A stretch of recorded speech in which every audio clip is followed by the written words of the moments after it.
Okay. In the last two sessions, we discussed about enterprise structure. Okay, the meaning of enterprise structure.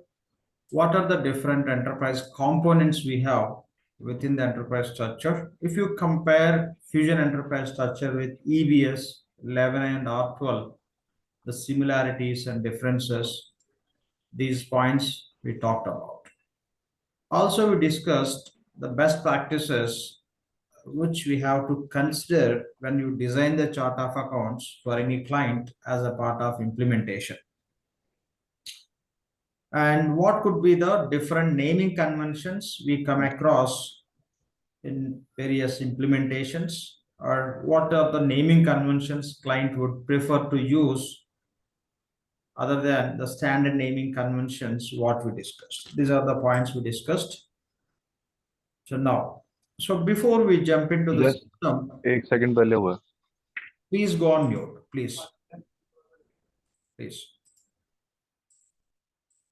So before we jump into the system, Lakshman, you mentioned enterprise structure will be created by HCM folks, you mentioned, right? For example, one second. I never mentioned HCM people will create the enterprise structure. I never mentioned anything who will create what. When we are creating, we'll discuss that. Only enterprise HCM people will create. Rest, primer ledger, legal entity, business unit, we have to create. These we have to create. If you want to create this, if HCM not implemented, enterprise who will create? We will discuss that when we are doing anyway. Since you have a question, you no need to create enterprise. By default, Oracle is providing the default enterprise. Okay. If you are going to implement HCM, you have to set up enterprise as per HCM solution, or else you no need to touch it. Okay, you can leave as it is. That is completely related to HCM. It is not related to finance. Since enterprise is a part of enterprise structure, we are talking about it. Okay. Yep. Fine. So just before we jump into the system to create enterprise structure, we'll complete another topic which will give very high level understanding about the entire process where we are going to involve throughout this learning. Okay, so let's talk about, once we complete, we'll have a big picture understanding so that whatever we are going to do, we will be able to understand where we are standing. The rest of game also you can understand. Let's talk about it. So when we are working on financials, you have to understand the end-to-end process. What we do in the finance, what could be the inputs to finance team from other departments. If you can understand that end-to-end process flow, so that would help us to understand the concepts which we are going to deal with in the finance. We'll have a just big picture understanding so that things will become easy once we start working on the system, or whenever you get into the process of doing the certain activities in the system or discussions. So typically we have to understand two process flows. One is the procurement and payment. How the procurement can be initiated, finally how this procurement process will end with the payment. That is a one cycle. The other cycle is the sales to customer payment. So how we can initiate the sales process, finally how we receive the payment from customer. These two cycles, or these two process flows we have to understand, so that will be helping us to understand the complete communication across supply chain management and our financials. That's what really we have to understand. First, we'll talk about how the procurement process can be initiated and which departments are involved, how the communication can be established across the department, how the communication will flow from supply chain or procurement to finance departments, which department will perform which activities, ultimately how we make the payment. After making the payment, what are the other points need to be considered, how we call this entire process flow, we'll discuss. So when you talk about the procurement and the payment process, so initially there will be one department which we need to consider, that is inventory department. Inventory department. What is the responsibility of inventory department? Inventory department responsibility is they'll maintain the stock.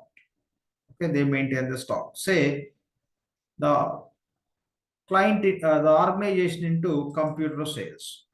Computer sales, they maintain the stock within the warehouse. Inventory department will maintain the stock within the warehouse. So they have 50 laptops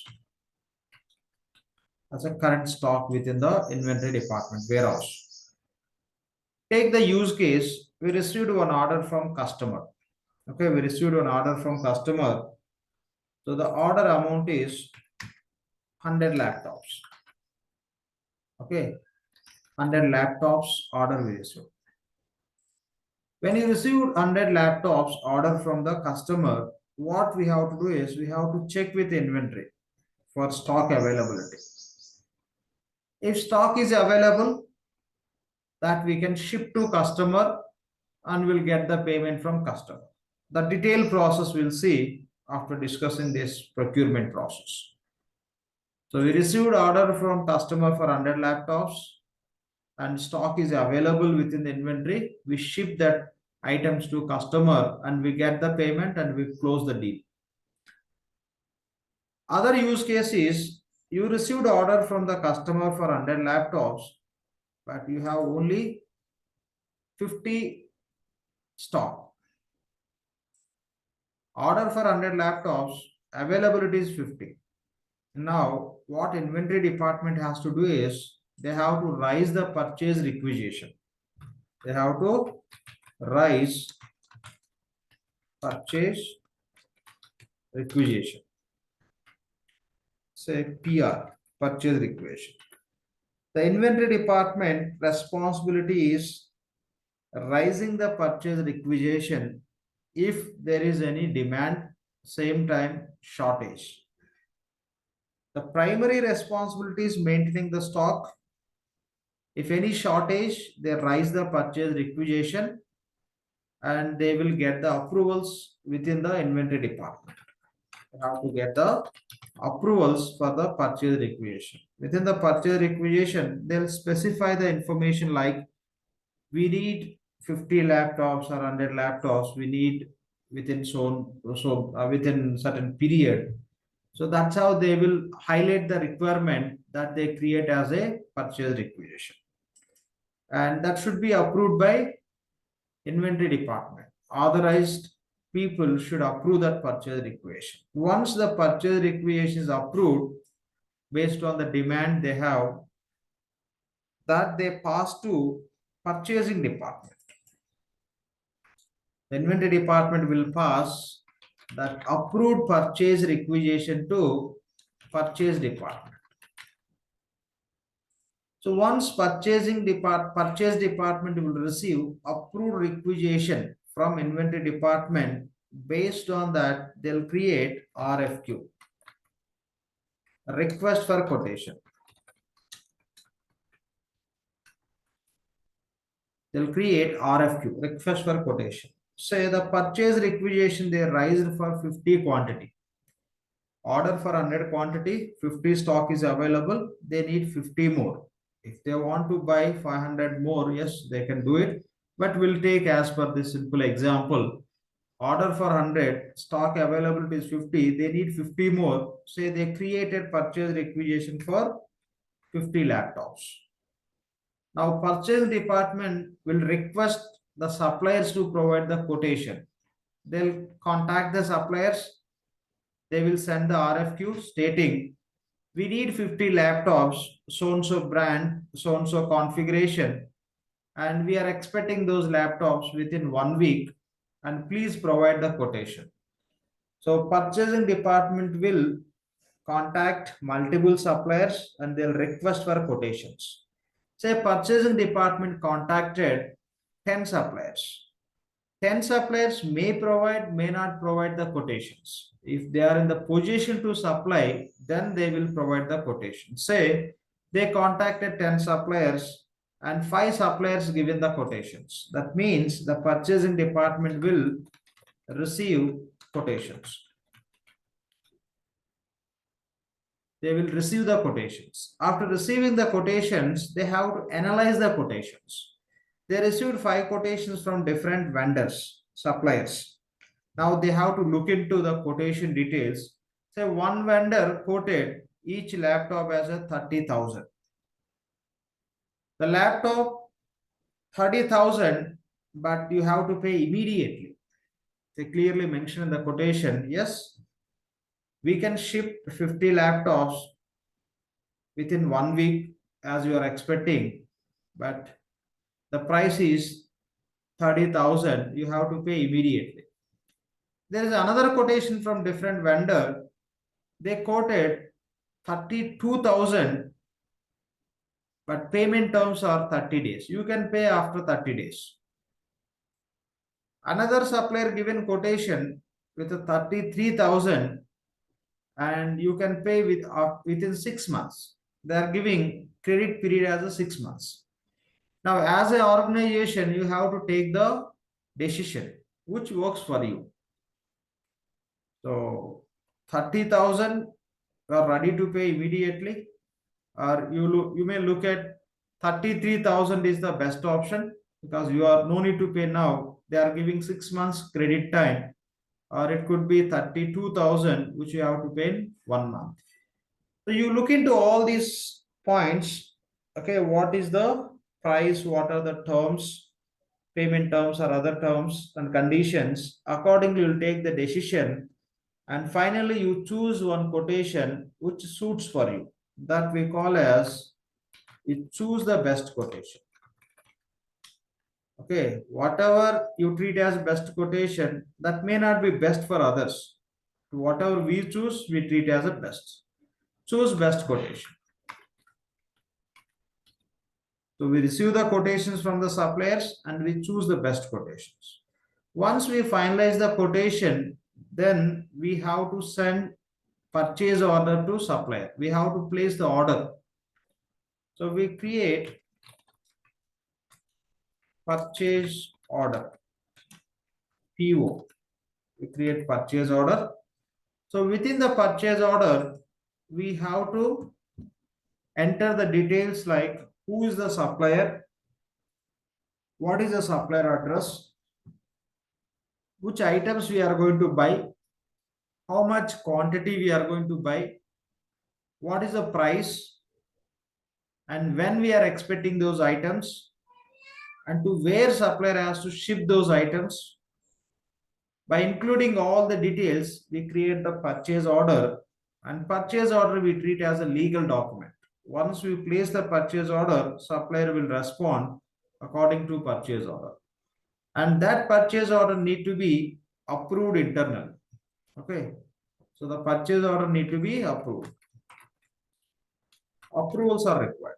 So you create purchase order as a part of inventory purchasing department activity. Within the purchasing department, you create purchase order based on the best quotation what you selected, and that need to be approved internally.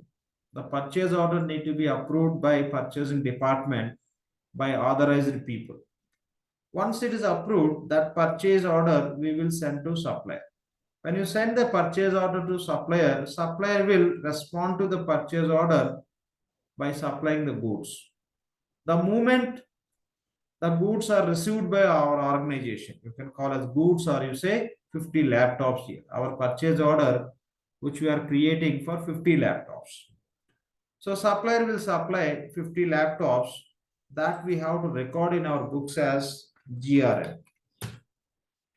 how many And laptops we received, that we will record as a GRN.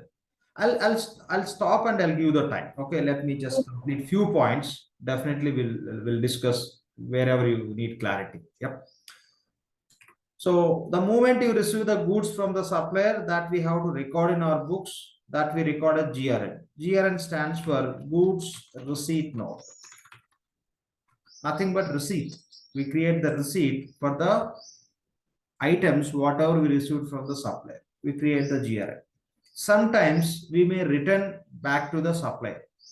Say we received 50 laptops from the supplier, 2 laptops got damaged during the transportation. So you may perform purchase returns. Purchase returns.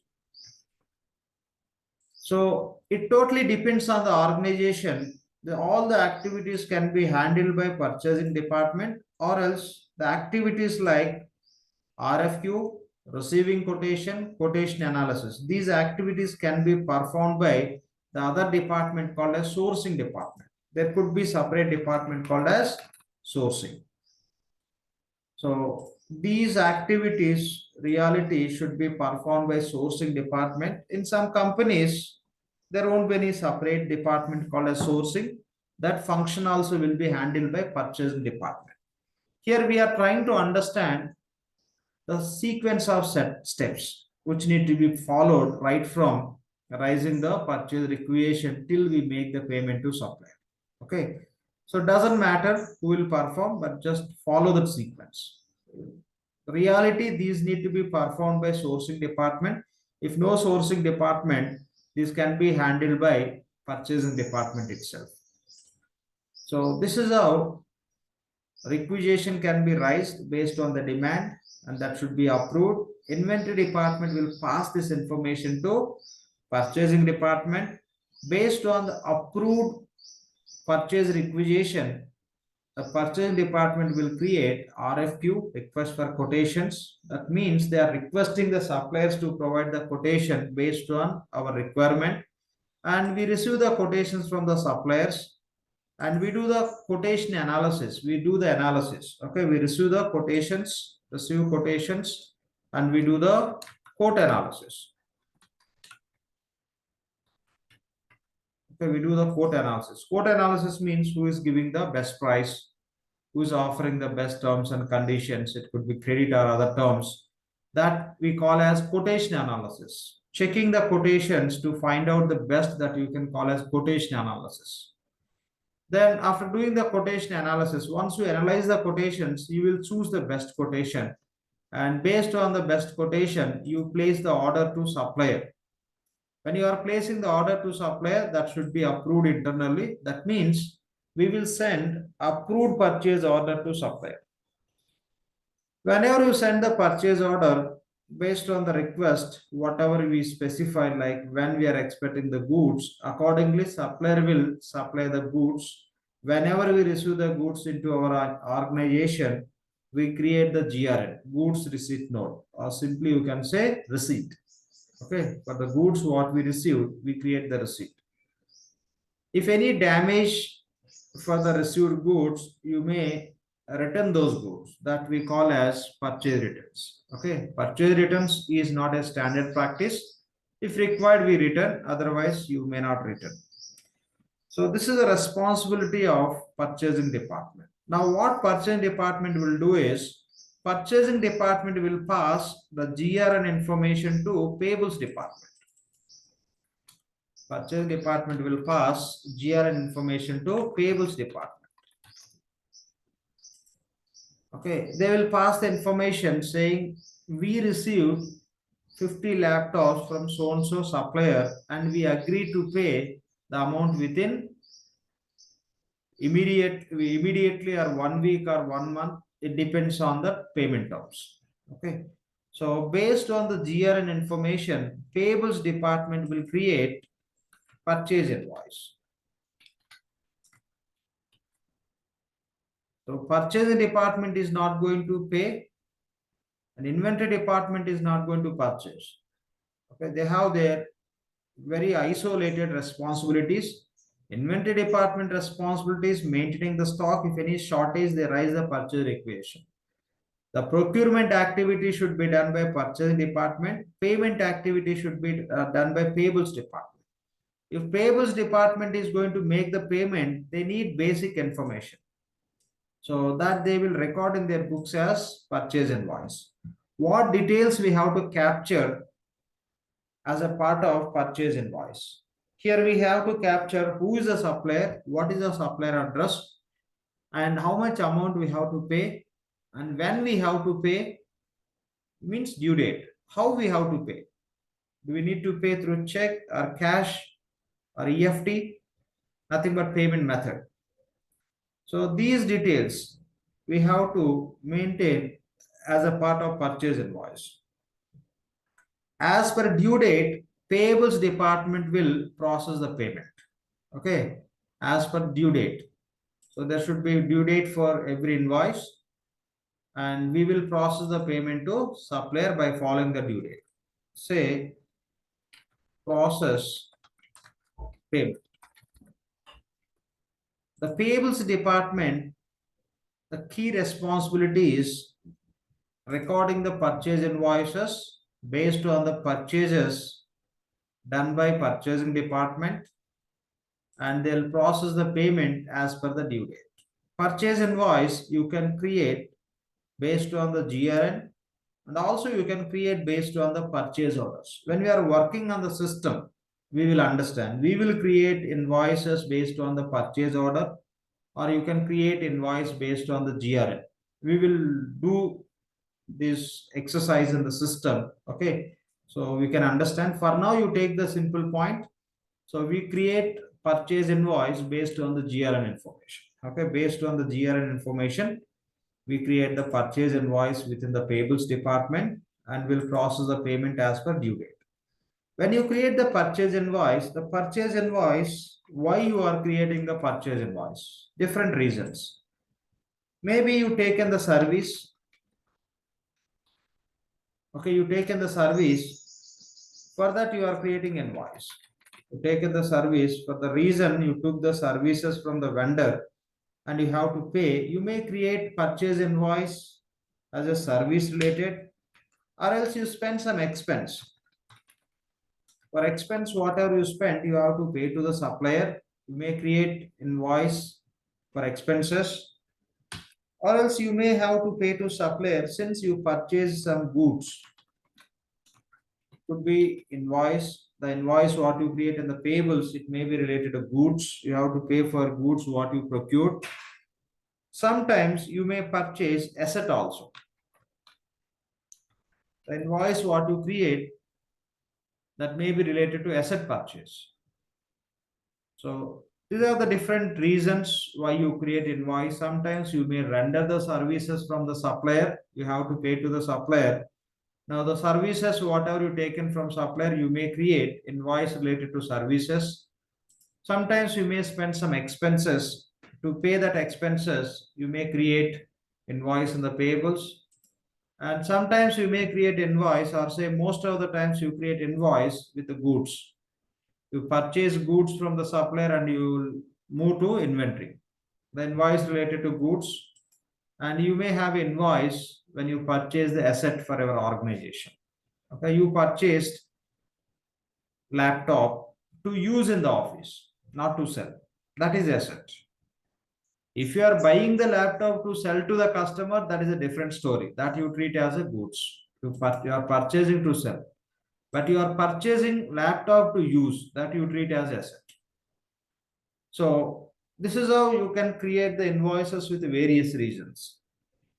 Whatever may be the reason you are creating invoice, ultimately you have to process the payment. It could be service, expense, goods, or asset. You have to make the payment to supplier. But if you are creating invoice in the payables for asset related purchases, the payables department should share that information to asset department. Okay, they have to share that information to asset department. Say we purchased on building. When you purchase on building, we get invoice from the builder or the asset company. That invoice we have to create in the payables, we have to make the payment. Now payables department will pass the asset invoice information to asset department. Okay, payables department will pass asset invoice information to asset department. If invoice is related to service or expense goods, they are not going to share with asset department. If any invoice is related to asset department is responsible to record that information in their books as which asset they procure. So asset related invoice information, payables department will pass to asset department. So that information asset department will record in their books as fixed asset. They'll record the asset information in their books as fixed assets. Based on the usage, they calculate the depreciation. Say we purchased one car. As a company, we purchased one car. We'll get invoice from the showroom. The payables department will make the payment to that showroom, and the asset related purchase invoice, payables department will share with asset department the car we purchased at the price like say 20 lakhs. The 20 lakhs, with the 20 lakhs, asset department will create one fixed asset called as car as a current cost as 20 lakhs. After 1 year, they again validate that car, what is the current value of that asset. Maybe after 1 year, the value could be 16 lakhs. So we purchased at 20 lakhs. After 1 year, the car value is only 16 lakhs. The variance is 4 lakhs. 4 lakhs value got decreased. That the asset department will record in their books as a depreciation. Okay, it got depreciated. If it is a land, that could be appreciated. Okay, so generally land value always will be appreciated.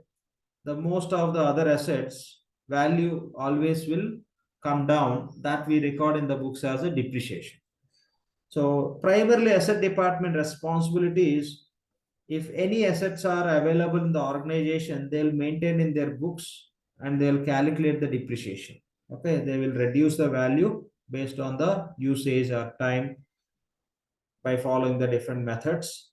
And if purchasing department is purchasing asset, that information will come to payables department as invoice. If that invoice is related to asset related invoice, payables department will pass that information to asset department.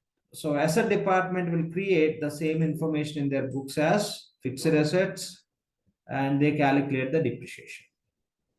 Now, payables department will pass payment information to cash department. Okay, payables department will share payment information to cash department. What is the responsibility of cash department within the organization? The cash department responsibility is they maintain bank accounts. That means they deal with the cash. Bank accounts means cash. So they maintain the bank accounts. So apart from that, what they do is they will get payment information from the payables department. That information they'll cross check with the bank statement. So what cash department will do is they get the bank statement from the banker, from other, and they get the payment information from payables department. Okay, from payables department they get the payments information. Payables department reported to cash department they processed 25 payments in last month. Okay, in last month 25 payments they processed to the suppliers. That information they will report to cash department, and cash department will get the bank statement from the banker. As per bank statement, they could see only 20 payments are processed.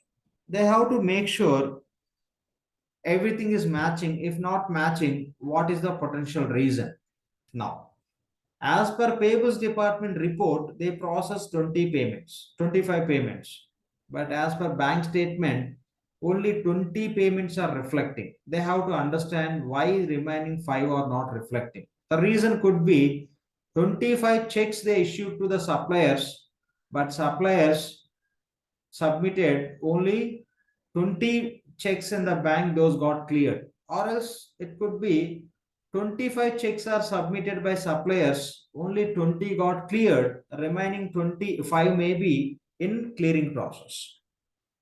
You take the with the different figures. So as per payables department is stating they process 25 payments, but bank statement is reflecting with the 30 payments. Okay, the last month you paid 25 payments, the payables department paid 25 payments, but bank statement is showing 30. Maybe the few payments are reflecting from the prior month, or else there could be fraud happened in the company. Reality payables department processed 25 payments, but 30 checks are submitted in the bank for clearing. The remaining 5 checks, how come those got submitted and cleared? They have to look into that. They may come up with a different reason, some fraud happened in the company, or else reality payables department processed 30 payments, but they forgot to record 30 in their books. That is the reason they reported 25. The real 30 checks they issued to the suppliers, 30 got submitted in the bank, those got cleared. That is the reason the 30 payments are reflecting in the bank statement. Since they forgot to enter the payments information in the payables department books, only 25 are reported. Whatever it may be the reason, they have to identify. Okay, they have to keep checking as per your payables department, whatever the payments are processed, the payments which are reflecting with as per our bank statement, both are matching or not, they have to cross check. So cross checking these two reports, one is bank statement report, another one is payables department report, we call as bank statement reconciliation. We call as bank statement reconciliation.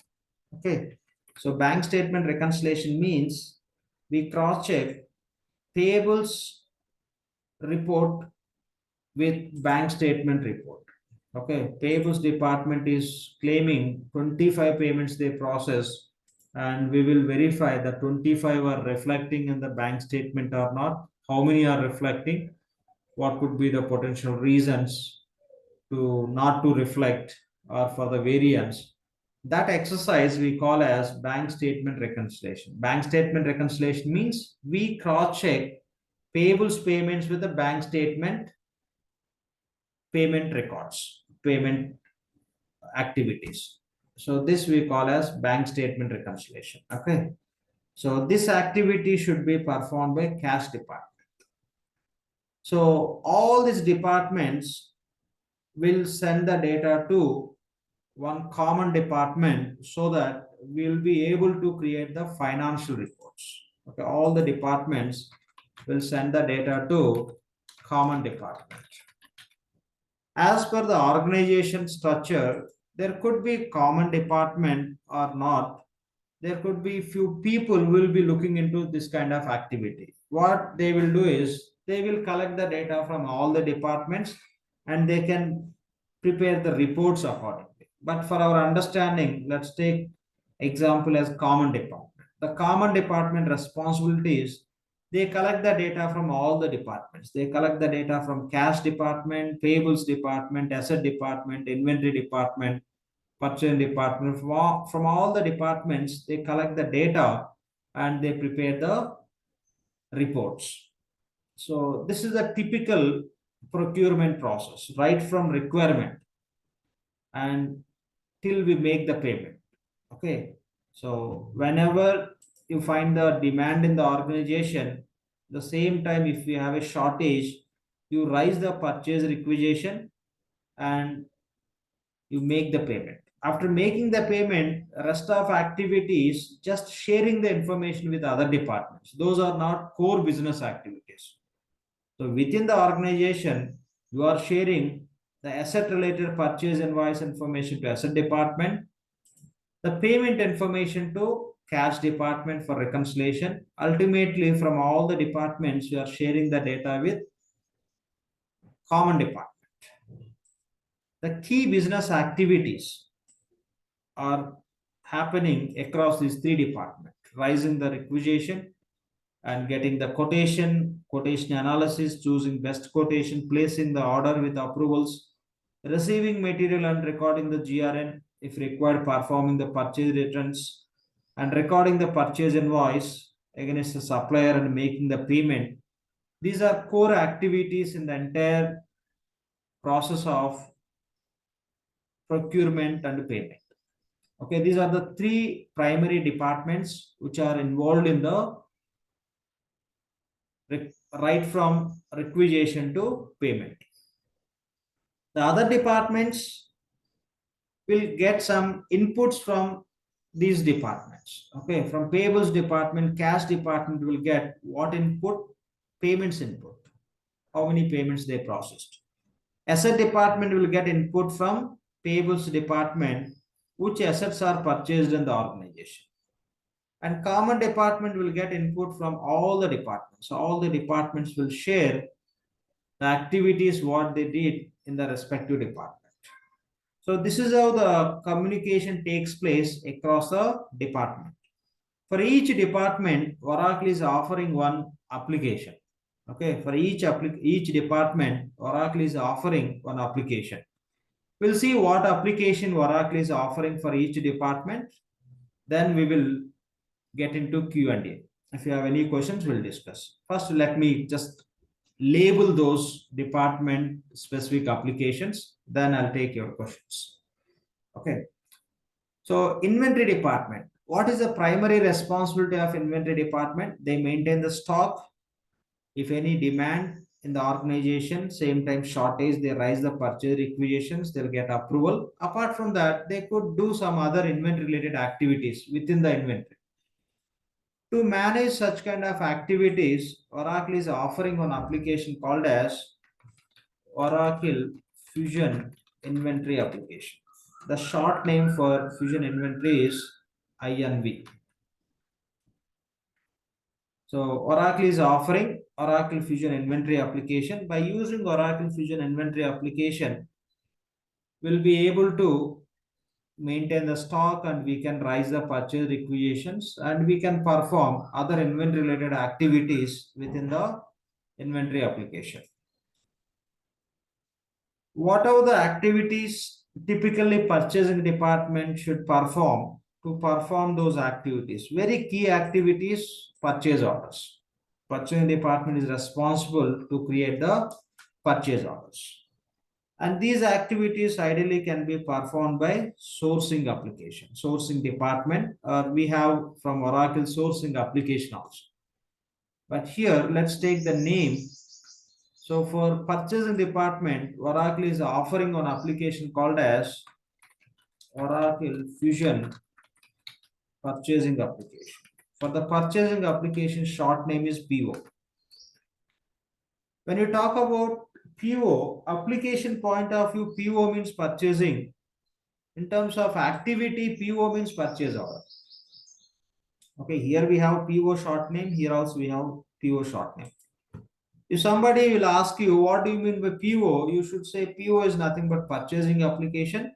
Also, we can call PO means purchase order, which is one of the activity we record within the purchasing application. So that is a point we have to understand. So by using the Oracle Fusion Purchasing Application, you'll be able to create and process the purchase orders. Ideally, these activities need to be performed by sourcing. To understand the process flow, how that requisition raised, finally we make the payment, in between what are the activities we perform. These all you can align with the purchasing department. Okay, nothing wrong. Just to understand, you can just follow that sequence. And what payables department is doing, based on the GRN information, they are creating the purchase invoice and they are processing the payments to supplier by following the due date. To create the purchase invoices and to process the payments, we have an application from Oracle that we call as Oracle Fusion Accounts Payable. The short name is AP. By using Oracle Fusion Accounts Payable, we can create purchase invoices and we can process the payments. If purchase invoice is related to asset purchase, only asset purchase. If it is related to service, expense, goods, payables department is not going to share with asset department. If invoice is related to asset purchase, then only they will share with asset department.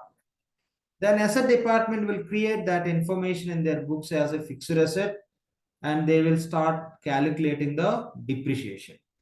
So to create fixed assets and to calculate depreciation and other asset related activities, we have an application from Oracle that we call as Oracle Fusion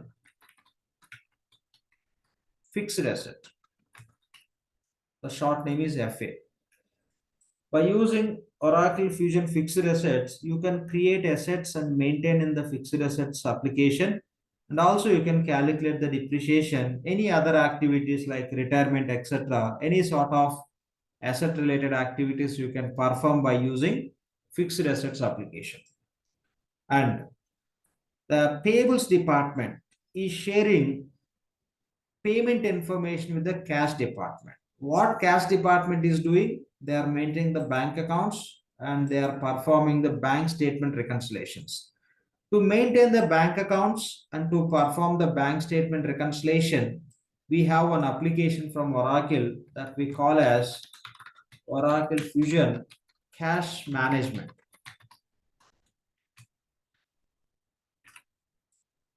Okay, we have an application called as Oracle Cash Management from Oracle.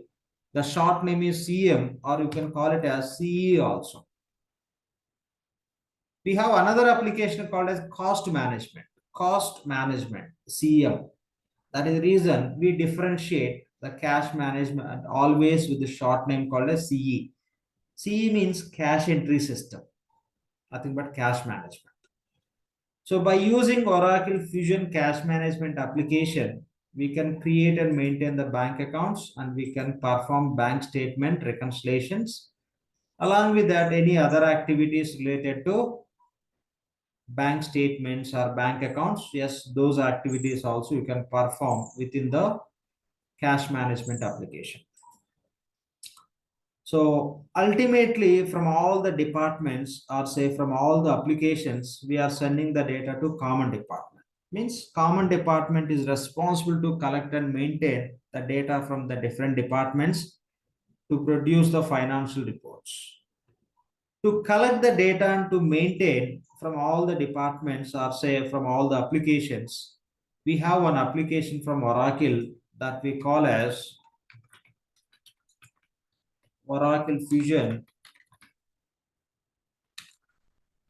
General Ledger, GL. So General Ledger application is responsible to collect the data from all the applications, When you say application, when you say department. So General Ledger application is responsible to collect the data from all the application. What we do within the General Ledger, very primarily, will prepare the financial reports. Once we collect the data from all the applications or say from all the departments, will be in the position to prepare the financial reports. So this is how the communication can be established across the department. For each department, Oracle is offering one separate application. By using those applications, you can capture the detailed information based on the activities what you are doing or the communication what you are establishing across the department as a part of business process. So this process typically we call as P2P cycle. Here first P stands for procurement. We call as procure. The 2 stands for TO2. Other P stands for pay. So P2P cycle, we call this process as a P2P cycle. P2P stands for procure to pay. First P stands for procure. The numeric 2 stands for TO2. And the second P stands for pay. Procure to pay. So in this process, you can understand where procurement process is getting started and where this process ending by making the payment. Okay, procurement process starting with a requisition and ending with a payment. So these are the key departments or key applications which are involved in the P2P cycle. Okay, these are the key departments or applications involved in the P2P cycle. Yes, we have few other applications also involved, but to receive the data, not to perform some major activities as a part of business process. Okay, so these are the departments or applications are involved in the P2P cycle. When you talk about key departments or applications, there's three. Yes, these applications also are involving in this process. From payables, payment information goes to cash management. From payables, asset related purchase invoice information goes to fixed assets. From payables and all other applications, the complete data, okay, the information will goes to GL application for financial reports. So this is all about P2P cycle, what we have to understand. When we are going to work on financials, this would be our area. If you are going to create invoice in the payables application, we should know the background, where the process kick-started, how it got transformed, finally, why we are creating invoice, when we are creating invoice, all the sequence of activities we should aware. So this process we call as P2P cycle. Now, any questions from anyone on this P2P cycle, please?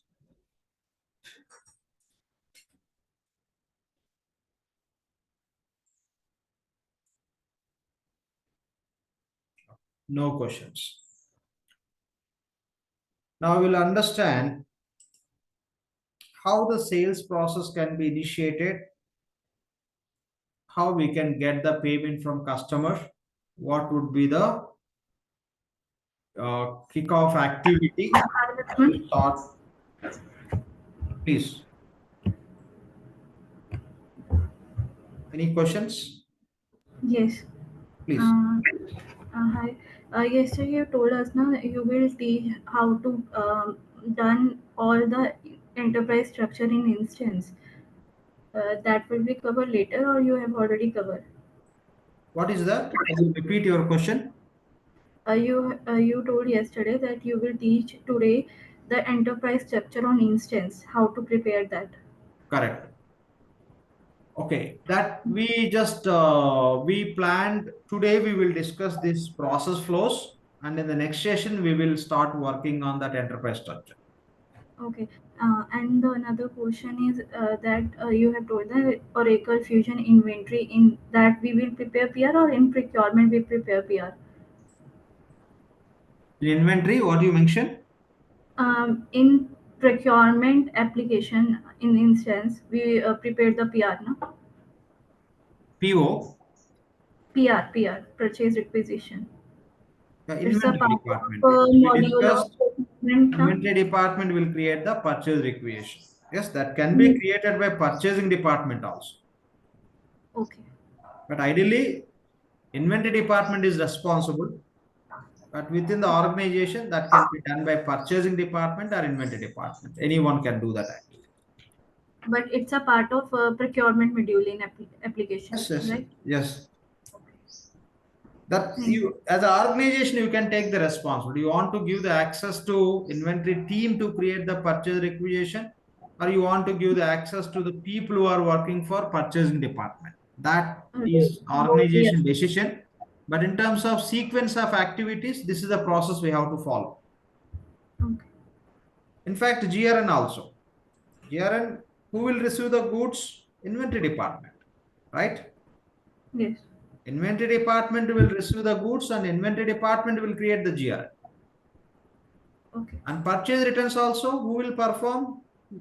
Who Mm. received, they can perform the purchase returns. Inventory department only will perform. Okay. Okay. To understand the sequence of activities, this is how we are discussing. Okay. Fine. Thank you. Fine. Okay. Now let's talk about sales process and customer payment. What are the different departments are involved? and what would be the responsibility of each and every department, when the sales process will kickstart and when it will end. Take the same example. Okay. So we received order from the customer for 100 laptops. The same example. We received order for 100 laptops. Now we have inventory department.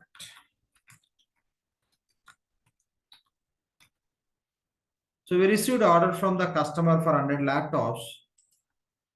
You are checking stock availability within the inventory. Within the inventory, we have 1000 stock. Who will receive the order from the customer? Sales department. Okay. Sales department will receive the order from the customer. The moment they receive the order from customer, they will record the order in the books as sales order. That means sales department will create sales order.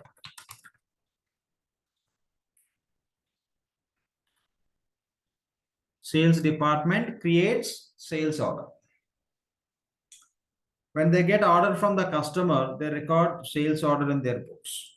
Now, they will check whether stock is available in the inventory department or not. First step is create sales order. Second step is check stock availability within the inventory department. If stock is available within the inventory, they will inform to the customer as they are going to supply 100 laptops. That they record in their books as booking sales order. That means they book the sales order. Booking sales order is nothing but giving confirmation to the customer as they are going to supply 100 laptops. So every order, whatever they get from the customer, first they will receive that order, then they will check for the availability or supply possibilities. If they are in the position to supply, then they will inform to their customer as they are going to supply, that they will update in their books as a booking sales order. Booking sales order is nothing but giving confirmation to customer. Now they booked. Where we have those 100 laptops, we have in the inventory department. Now inventory department will come into the picture to ship that material to customer. So if you look at inventory structure, the typical inventory structure would be with a partition of sub inventories. Okay, if you look at the inventory structure, so there will be partitions within the inventory which you call as sub inventories. Okay, which you call as sub inventories. Why we require sub inventories? You might be storing variety of items within the warehouse, so definitely you have to segregate and maintain. The sub inventory one you are using, say, to store the laptops. Sub inventory 2 you might be using to store the desktops. Sub inventory 3 you might be using to store the mobiles, and sub inventory 4 you might be using to store the stationery. So for ease of maintenance and the quick accessibility of the items, we always use sub inventory concepts. So properly you can segregate and maintain and manage the stock within the warehouse. You can have a sub inventories. Say for example, you are buying from the supplier. When we are purchasing from supplier, you will receive that material from supplier to our warehouse. So within the warehouse, there should be some space to get that items as a first step. From there, we'll be moving into respective sub inventories. If you take the structure of home, there will be hall and we will have a rooms. You are coming from outside, first you enter into hall. Then you may enter into study room. The same example here, if any stock is coming from the supplier, first it will come into receiving point, receiving area. From there, you will move to right sub inventory. That item is laptop, you move to sub inventory. The item is stationery, you will move to sub inventory 4. So first item will come into receiving point.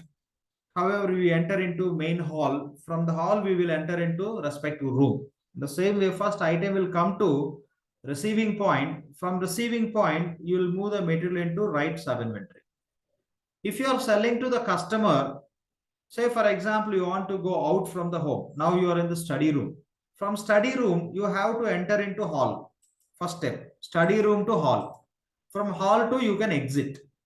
The same way, if you are selling the material to customer, first you have to move the material from sub inventory to staging area or shipping area, you can call, or common area. The hall, what you are taking as example, when you are entering hall, then you are going to study room. When you are going out from study room, again you are moving back to the hall. From hall, you are going to exit. So it's a common place. When you are entering, you'll enter into hall. When you are exiting through hall only, you'll exit. So that's how in the warehouse also there will be some common place. When you are receiving material, will receive into that same common place and will move to the right sub inventory. When you are shipping the material, you will move the material from sub inventory to the shipping area, which is a common place. From shipping area, you will send to the customer. So that's how we do the routing within the warehouse. This is a typical structure for warehouse. Okay. For some organizations, it could be different, but this is ideal structure which organizations follows. Now, here the case is we received order from the customer who received order sales department that they're recording in their books as a sales order. And whenever they give the confirmation to the customer, they're tracking in their books the sales order is booked, means sales order is confirmed. Now they will inform to inventory department, we confirm to so and so customer so and so sales order, we have to ship 100 laptops within 2 days or within 1 week.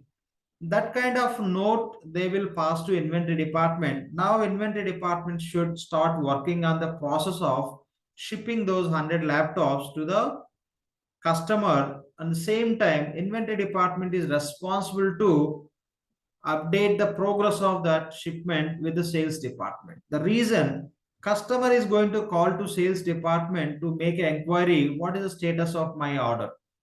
If inventory department and sales department are not in touch, the sales department cannot convey the proper updates to customer. If inventory department is going to say, inventory department performed activity as shipping material from our warehouse to customer location, those items may be in the transit phase, maybe on the way.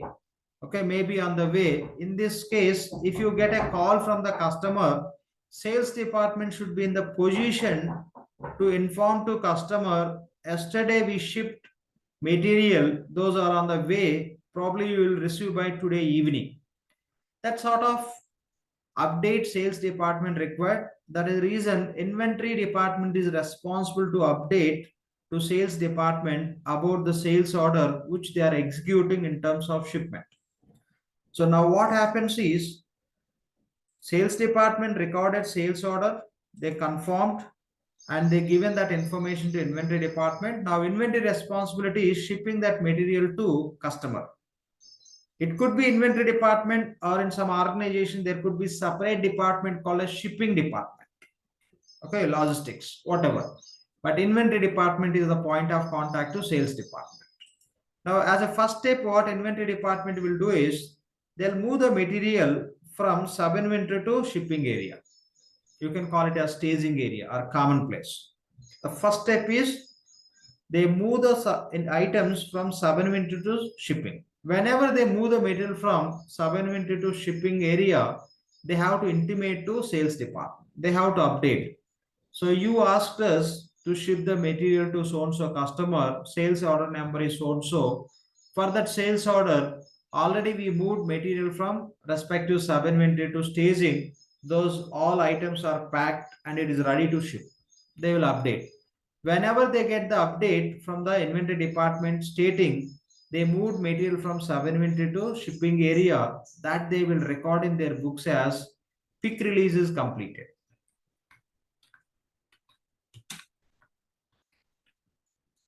So pick release is completed. Pick release is nothing but moving material from sub inventory to staging or shipping area. Any name you can use, staging or shipping area. So whenever inventory department will move the material from sub inventory to shipping area, that they will inform to sales department. The same action they will record in their books as a pick release. Pick release completed. If customer is calling, they can update. Hey, just already we just packed the items. It is ready to ship. We are waiting for truck. That's how they will be in the position to give the latest updates. Now, the next step, what inventory will do? They'll move the material from shipping area to customer. The transportation may take 2 days or 3 days time, whatever it may be. So once they initiate the shipping, say the truck will come to shipping area, they load those items into truck, then they will inform to sales department. Today, we initiated the shipping. Then they will record in their books as a ship confirmation. They'll record in their books as a ship confirmation. They'll record in their books, we initiated shipping. Ship confirming, shipping is done. Shipping is done, where it is standing, that is secondary point. So just we moved material from our inventory to customer location. Those items may be in the transit phase. It may be in between on the way. But inventory already initiated. They loaded into truck and truck started. Then that information will come to sales department. Sales department will record in their books as a ship confirmation. Any call from the customer, yes, they can give the proper update. Okay, today at 2 o'clock, the truck started and probably will receive the material by today, end of the day. That could be the update to the customer. And that's how the sales department and inventory department will perform these activities with coordination. Reality, the physical activity is done by inventory department, and that activity related information should be tracked by sales department, because sales department is responsible to update to their customers. Sometimes customer may return. You shipped 100 laptops, one laptop is in the bad condition. It's got damaged. They received and they identified the laptop is some technical issue, it is not working. Then customer will return that laptop. When they return, the sales department is responsible to record the sales returns. Okay, they record the sales returns. They record the sales returns. They'll record the sales returns, and the customer will send that stock will go to inventory department. The return quantity will go to inventory department. Now, the sales returns, if applicable, yes, we record, or else the typical process would be, the routine process would be receive order, give the confirmation, nothing but book the sales order. And whenever there is item movement within the warehouse, where they move the material from sub-inventory to staging, that would be recorded as a pick release in the sales department books. And whenever they ship the material from our organization to customer organization, that is recorded as a ship confirmation. This is a very typical routine process. Sometimes if customer is going to return, that we record in our books as a sales returns. Now, what is the responsibility of sales department? They have to communicate the ship confirmation and details to receivables department. Okay. Receivables department.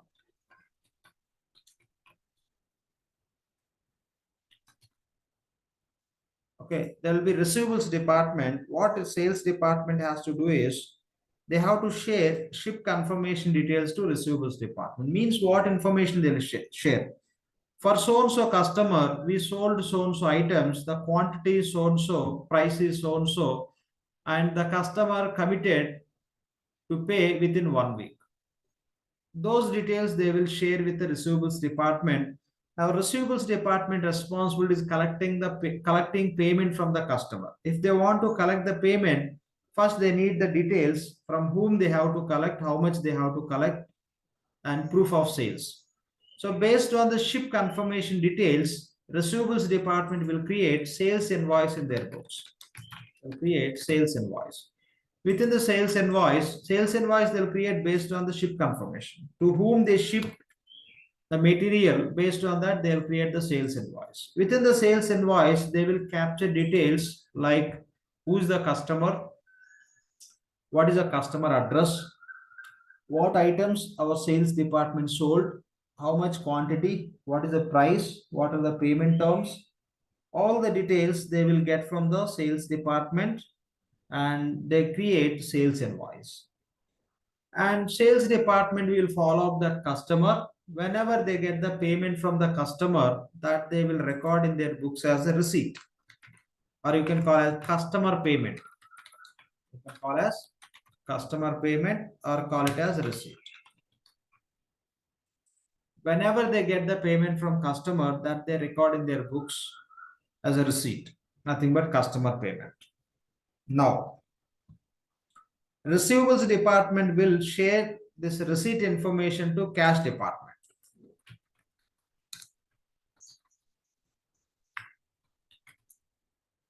What is the responsibility of cash department? Maintaining bank accounts and performing bank statement reconciliation. Payables point of view, we discussed, they do the payment reconciliation. Now here they will do the receipt reconciliation. Receivables department will share receipt information to cash department. Say receivables department shared 25 payments they received. Okay, this is as per receivables. Okay, receivables department given the report to cash department, they received 25 payments. And the 25 payments they deposited in the bank. And cash department will get the bank statement from the bank. As per bank statement, they are able to see only 15 payments are reflecting in the bank statement. Receivables department received 25 payments, but 15 payments are reflecting in the bank statement. Take example, the 25 checks they deposited into the bank, 50 got cleared, 10 still in the clearing process. That could be the reason. Or else these numbers you can take 10 and 50. The receivables department stating they received 10 payments, but bank statement is reflecting 15 payments are received. Those may be prior period payments, those got cleared now, or else it could be something receivables department, they submitted 15 payments, 15 got cleared, but they forgot to record in the payables application, receivables application as the receipts. That's how the variance they are able to figure out. So they will come to know like the reasons, they will find out the reasons why it is reflecting, they'll cross check. So that sort of exercise we are calling as bank statement reconciliation. Okay, what we are doing what kind of bank statement reconciliation? Receipt related bank statement reconciliation. The P2P cycle we discussed, that's all about bank statement reconciliation related to payments. That means payment related bank statement reconciliation. Here we are talking about receipt related bank statement reconciliation. So we are cross-checking receivables receipts information with bank statement payments. Okay, as per bank statement, how many payments are deposited? As per receivables department, how many payments received? If you receive 10 payments as a receivables department, the 10 should goes to your bank account, that should reflect in your bank statement. So this again we call as bank statement reconciliation. Here focus would be receipt related reconciliation. So that's how receivables department will share receipts information to cash department to perform the bank statement reconciliation. So ultimately all the departments will send the data to common department to prepare the financial reports. Common department to prepare financial reports.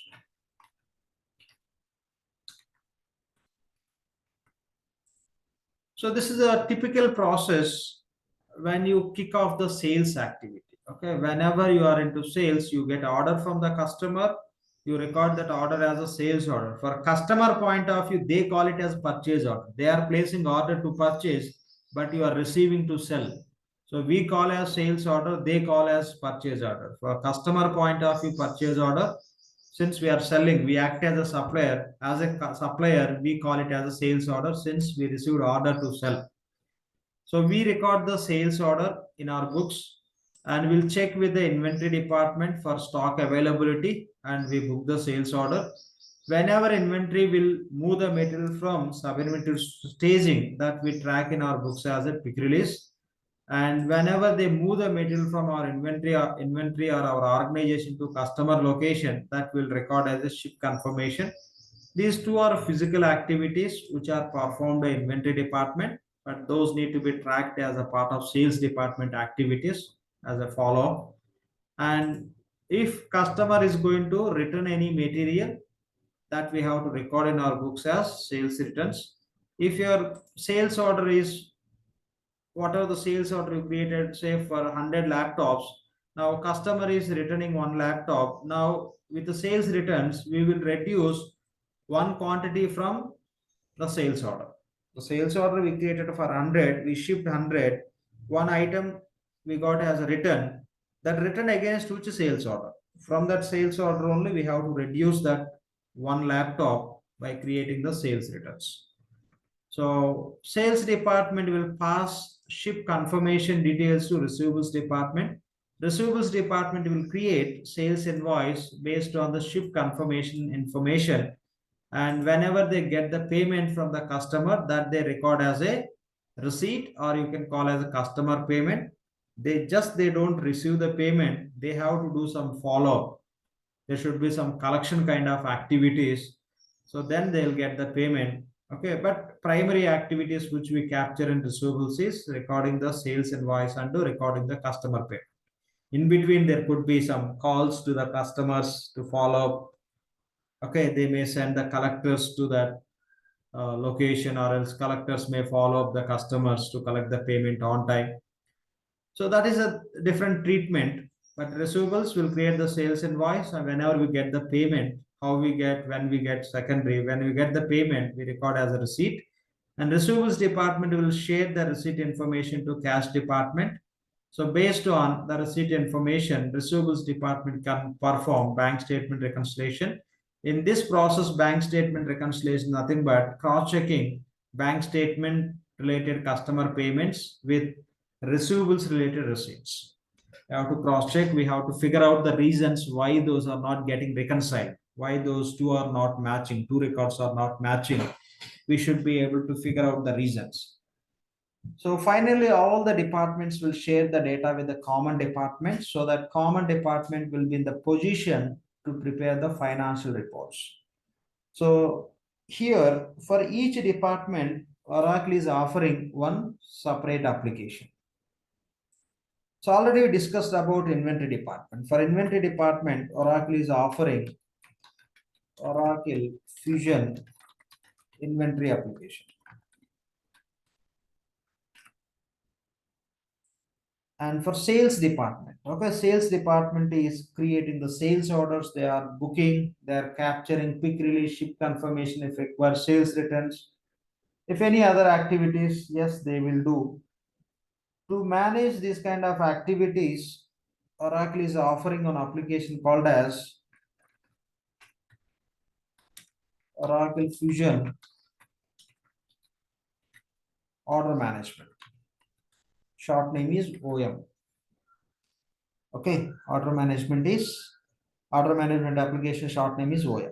By using Oracle Fusion Order Management, yes, you can create the sales orders and you can book the sales orders. You can update the status as a quick release, ship confirmation. If you want to perform the sales returns against any sales orders, yes, we can do. So by using OM or say order management application, you can handle the sales related sequence of activities. To record the sales invoices and to record the customer payments are called as receipts. We have an application from Oracle, so that we call as Oracle Fusion Accounts Receivable. Short name is AR. By using AR application, we can create sales invoices and we can record the customer payments. And to maintain the bank accounts, not accounting, bank accounts, right? to maintain the bank accounts and to perform the bank statement reconciliation. It could be payment reconciliation or receipt reconciliation. We have an application from Oracle that we call as Oracle Fusion Cash Management Application. Short name is CM or CE. By using Oracle Fusion Cash Management, we can maintain the bank accounts and we can perform the bank statement reconciliations. And to pull the data from all the departments or from different applications, the place of common department, Oracle is offering application called as Oracle Fusion General Ledger. Short name is GL. So GL application will receive the data from all these applications or say all these are departments. The departments, they're using the different applications. From all these applications, system point of view application, business process point of view, departments. From all these applications, we'll get the data into GL, then we can prepare the financial reports. This process typically we call as O2C cycle. Don't write O2C as a formula, right? It's O2C, like O2C O stands for order. The process will start when we get order. 2, it goes up to when you receive the cash. C stands for cash. O stands for order.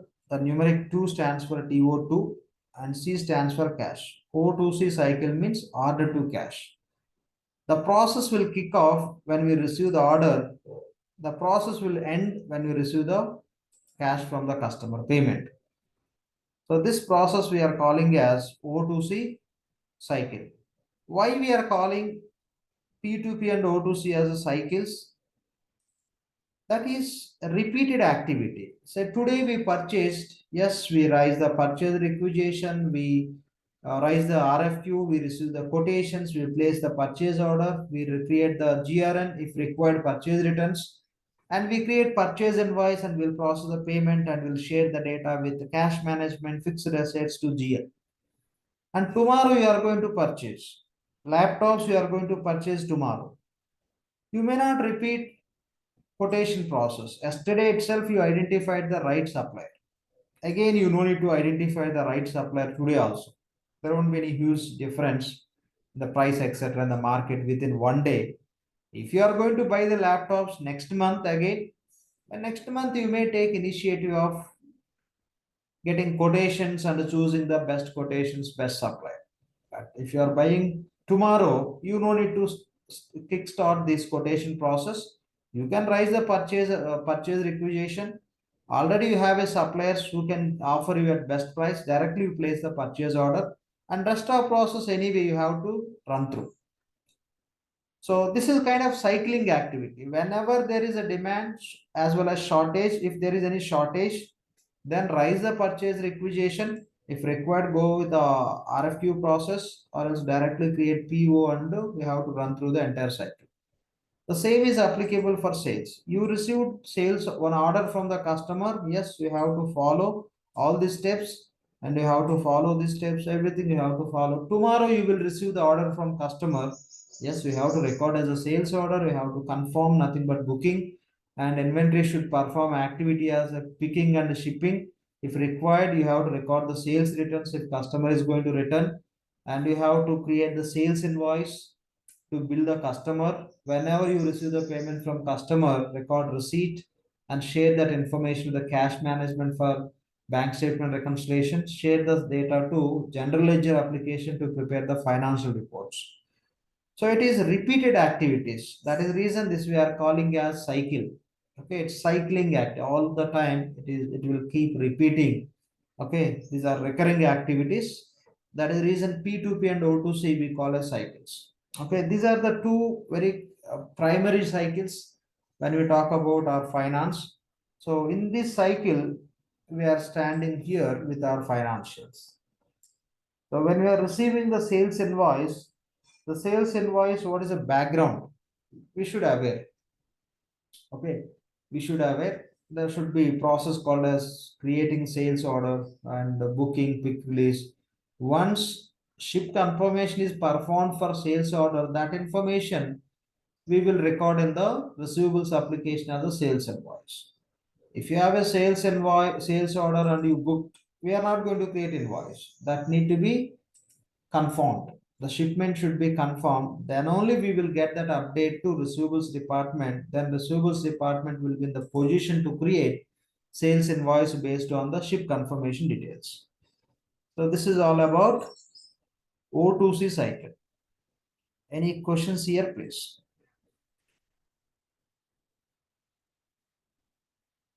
Okay, now just look at the short names, whatever we discussed. Inventory INV, purchasing PO, payables AP, cash management CER CM, and fixed assets FA, general ledger GL.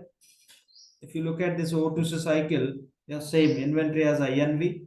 Order management short name is OM, receivable short name is AR, and cash management short name is CM or CE, general ledger short name is GL. Now we'll see these two cycles in one go, how those are connected, how the process flows across the different applications. Just look at this slide.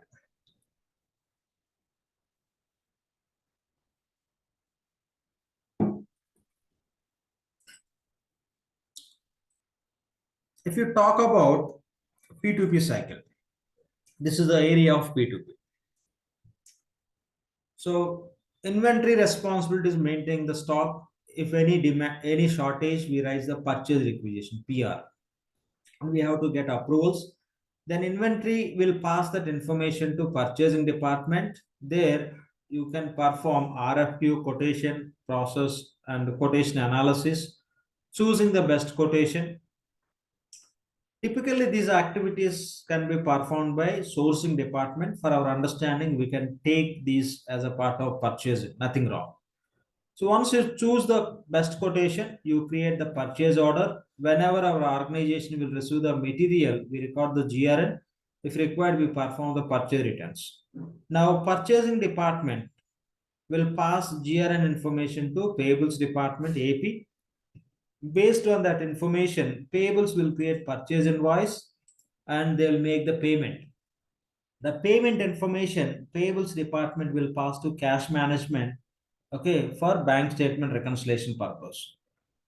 If asset invoice is created in the payables department will pass that information to asset department. Here we taken the application short names, but we are referring as a department names. Okay. The payables department will pass asset purchase information to asset department. Asset department will create fixed asset based on the asset invoice which they get from payables, and they'll start calculating the depreciation. And finally, so we will be sending the data from all these applications to GL application. This is all about P2P cycle. P2P cycle. When you talk about O2C cycle, these are the different departments or applications are involved in the O2C cycle.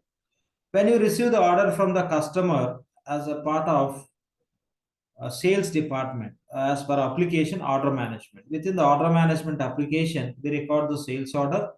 We will check with the inventory for stock availability. If stock is available, we book the sales order. Okay, sometimes stock may not be available, but you may book the sales order.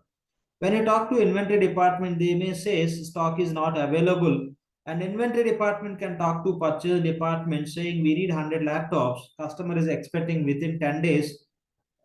Will you be able to procure those 100 laptops within 1 week? If purchase department is saying yes, we can purchase 100 laptops within 1 week, then inventory will inform to order management department, we don't have stock, but we have a possibility to procure and to supply.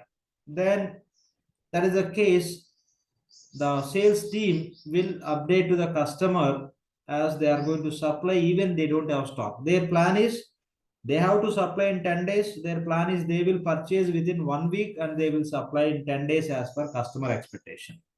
Okay, ideally, if stock is available, we book. Even stock is not available, if there is any possibility of procurement, then they can confirm.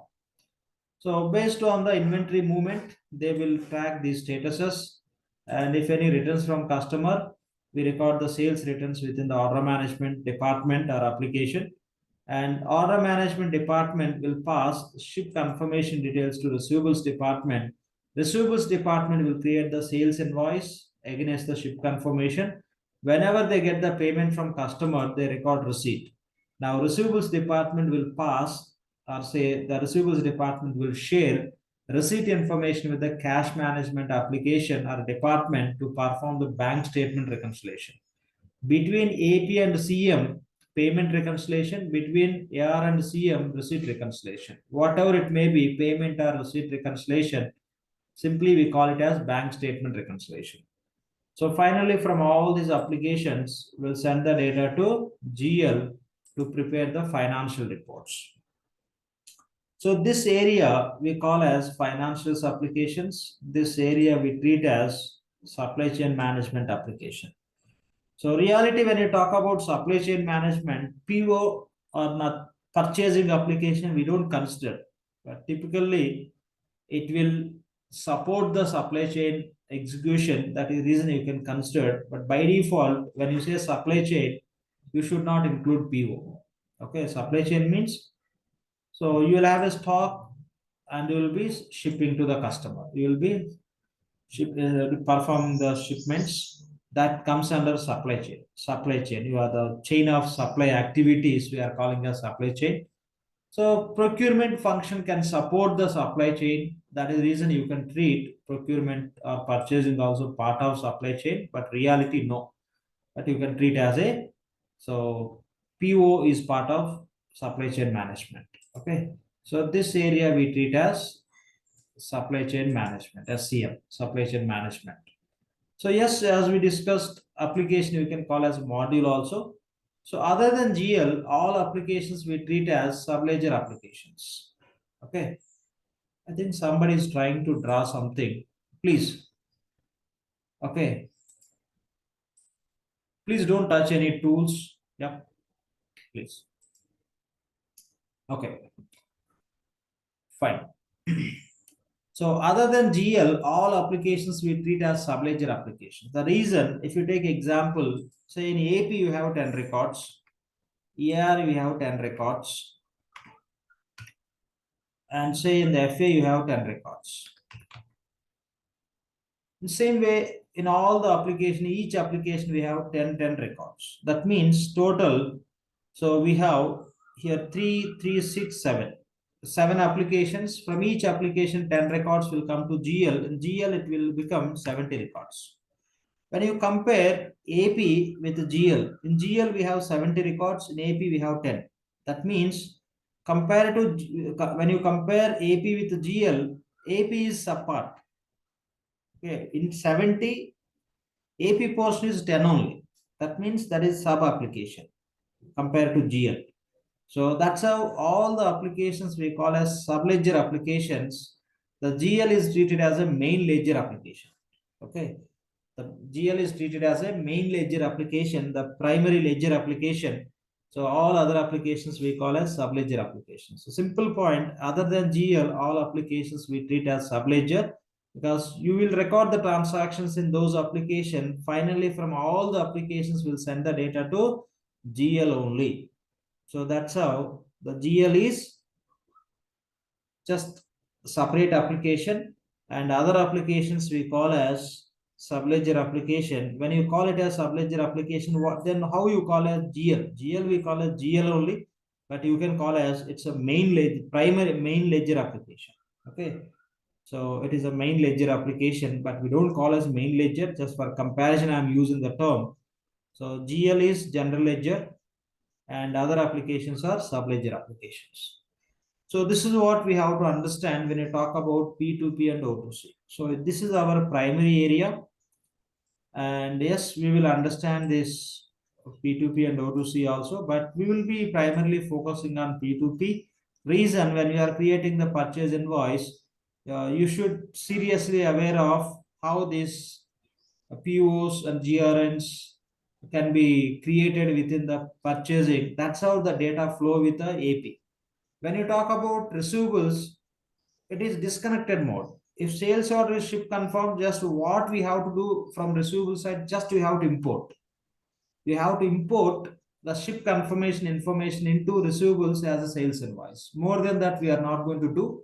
But for payable side, it is not like just importing. We have to perform certain activities. That is the reason we should get better understanding in this P2P cycle. Okay, with the supply chain applications.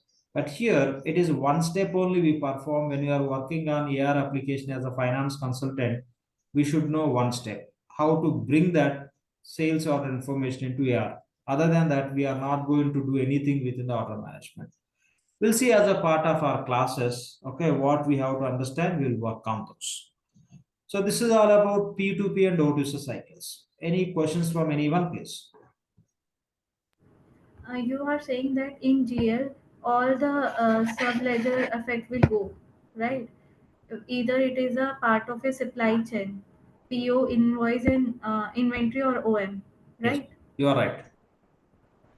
So these all three effects will also come in GL, whether we are All the creating. applications, okay, if you have 100 applications from Oracle, 100 applications data, it will come to GL. Okay, after that we will prepare the financial report. Exactly. The complete information you will have in one place, that is GL. Okay. Yes. Any other questions? Sir, I have a question. Yep. It's not related to today's class. Actually, I need some help. I'm trying to update the credit profile of the customer at the account and bill to site level using FPDI. And I'm trying to find some video tutorials online, but I couldn't find anything. So could you please recommend anything where I can find those? Yeah, just send me email on that if anything Okay, relevant sure. I'll do it information. right now. Yeah, send me. I'll revert back to that. Okay, sure. Thank you so much. Fine. Thanks. Okay. So if no questions, we can wind up for today. Okay. And tomorrow you will teach us the how to create the enterprise structure in instance, right? Yeah. Today is Friday, right? Tomorrow means Monday. Monday to Monday. Yeah. Okay, fine. Thank you. Yeah. Thanks. Okay, that's all for today. We'll connect on Monday. Thank you all.